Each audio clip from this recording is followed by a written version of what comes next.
I can pick out a piece of it right there, but basically it goes along like that. It kind of zigzag. It's not in a straight line. For instance, okay, you see on the left-hand side of the trees, there's a big white structure between two trees there? Yeah. That's inside Lebanon. Okay, if you go to the left of that, on the other side of the two trees, you can see like an earthwork kind of, that's a Hezbollah outpost. I don't know if you've ever heard of Hezbollah. Okay, that's a Hezbollah observation point. They're looking at us right now. You can say hi. Hi. They're not going to shut it. No, not that we've got a quiet border. Jenny, take panoramics. Well, no, okay, and here's the story. Let's see if I can go to that. We went all the way into 1967. Until 1967, this is Israeli territory. That is Lebanese territory, and the hills are Syrian territory. You're on the border between three nations. The headwaters of the Jordan River, the spring that we just now saw, which are, by the way, critical. Why is that critical? That's the water for the whole country. That's the water for the Dead Sea. I mean, for the Sea of Galilee. Okay, the headwaters of the Jordan are in Israeli hands, but our enemies are threatening to kind of turn off the tap. So this is an Israeli, on a very old Israeli military position. That's why you see the bunker over there and communication trenches. And for many, many years, this was a very, how do you say, tense place. The Syrians tried to dig down a little bit further north and along this area, tried to dig down into where the underwater river kind of flows in order to cut off the river on their side. As far as Israel is concerned, that was grounds for war. And we actually brought tanks up to these positions here and fired at the Syrians over there. This is before 1967.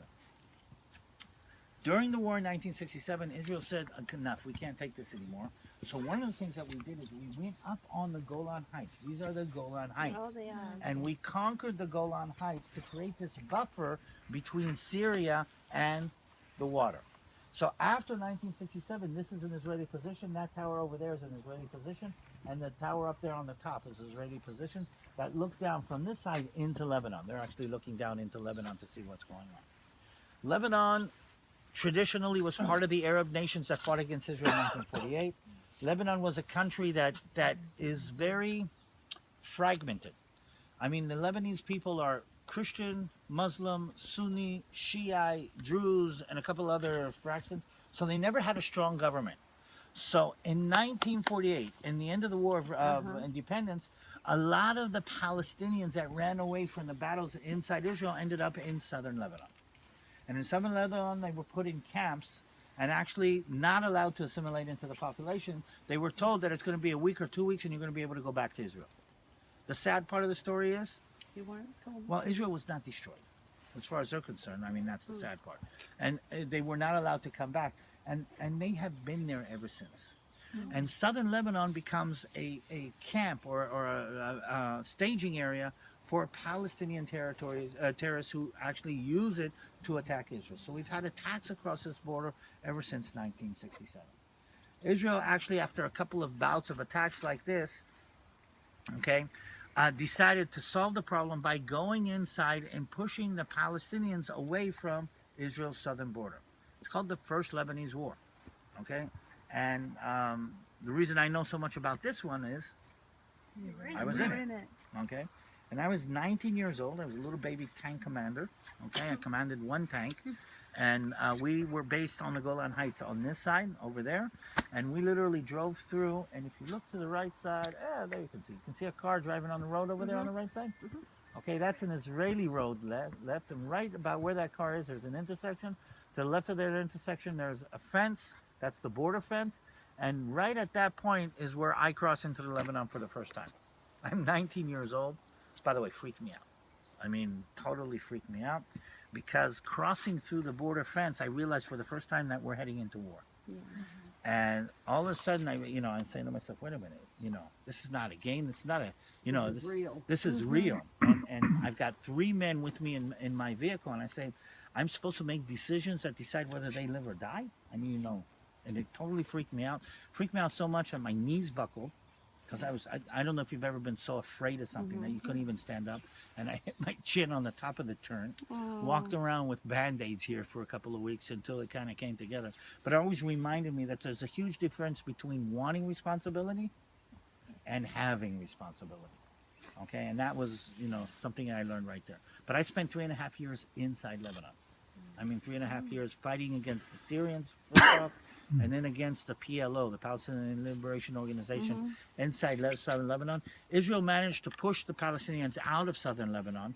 We tried to put a pro-Israel Christian government in place, literally, but the president that was actually put in place was assassinated by the Muslims, and basically after something like 12 years, okay, we managed to pull ourselves back out of what we call the Lebanese mud. Lebanon became for us like your Vietnam. You went in with good intentions and end up getting stuck in there for a long, long time. And in the end, we had to pull out and put the forces on the border. But in the vacuum, the power vacuum in southern Lebanon that was created, another organization came to power that is very different from the Palestinians, because the Palestinians are Sunni, which is one denomination of Muslim, and this organization is Shiite, which is another one. And they're always fighting between themselves. But this denomination was actually funded, trained, and actually used by the Iranians. They're called the Hezbollah, or you would say the Hezbollah. And now the Hezbollah is in southern Lebanon and using southern Lebanon as a base to attack Israel from. And the second Lebanese war in 2006 was not fought against the Palestinians, but fought against the Hezbollah.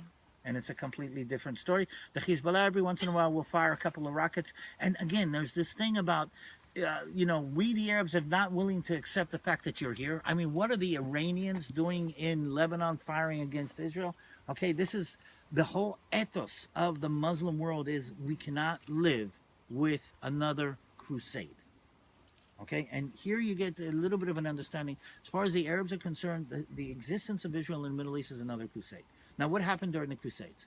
Europeans came from Europe, conquered a piece of the Middle East, stayed here for a while, but it took the Arabs a while, but they managed to push the Europeans out of their territory. This is, according to most Muslims, Muslim territory. The fact that we're here is an affront to everything that a Muslim stands for. And that's part of the problem that we're talking about right now. Now, there's an argument. And again, in this argument, it's as much a religious argument as anything else. Okay, the argument is, do you believe that the people of Israel, the Jews, have a right to this land? Yes. If you do, okay, then we have not conquered the land from anybody, we've returned to our homeland. But if you don't, You took it away from we've the taken it away from the Palestinians. Palestinians. You guys following where this is going? Yeah. So the line between the line, okay, dividing the supporters of Israel and not the ones who don't support Israel, is the line that are of those who believe the Bible and believe that the promise still exists, and those who do not.